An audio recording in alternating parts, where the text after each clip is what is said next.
Cake by Christopher Mitchell. The woman worked at the counter, image silhouetted in the window.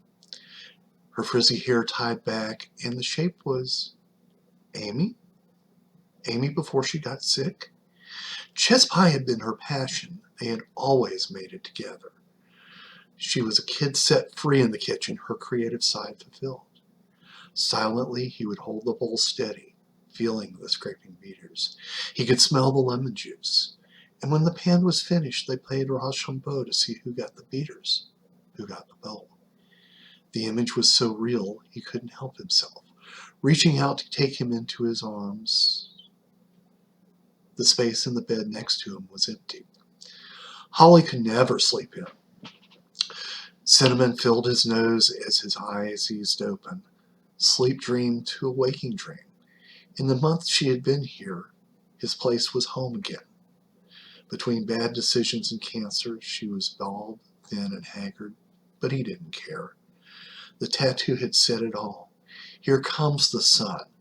The warmth renewed his spirit. Slipping on a robe, he went into the kitchen. It was a scene from a concert, and she was the conductor. Her angelic bird-like profile shone in the light from the window. She had on one of Amy's old aprons. The pattern matched the artificial daisy she had picked up in the thrift store. Bart wasn't one for frills, but the yellow and black petals did contrast nicely with the off-white walls. White blocks of cream cheese sang the melody, honey joining in as harmony.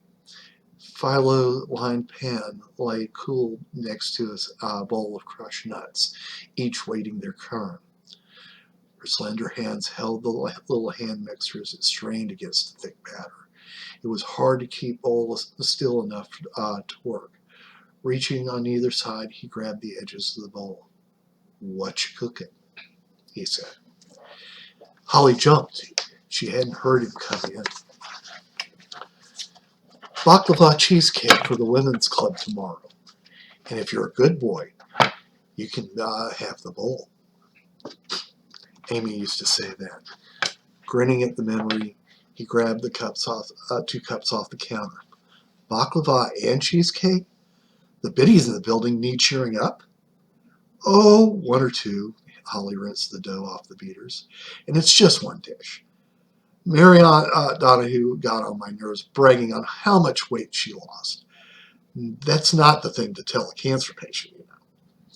The least I could do is fatten her up. They both laughed at that. Oh, Amy couldn't stand her either. Said she was a homewrecker. He placed her cup on the counter and would think it was more her attitude. She had been a widow so long she had forgotten basic civility. Holly sighed. She's probably lonely. She handed Bart a dish to try. You do things when you're desperate enough.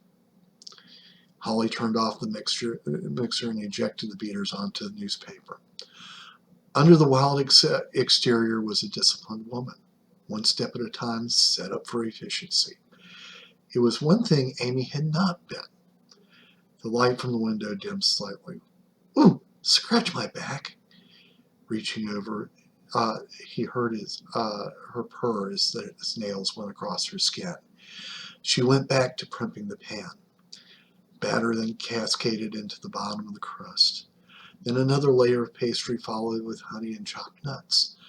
Finally, everything met her satisfaction, and the pan went over into the oven with a clunk. Her eyes crinkled as she loosened the knots on the apron and let it drop. Here comes the sun. The batter-coated spoon slid into his mouth, followed by her lips. Arms and hands found their places.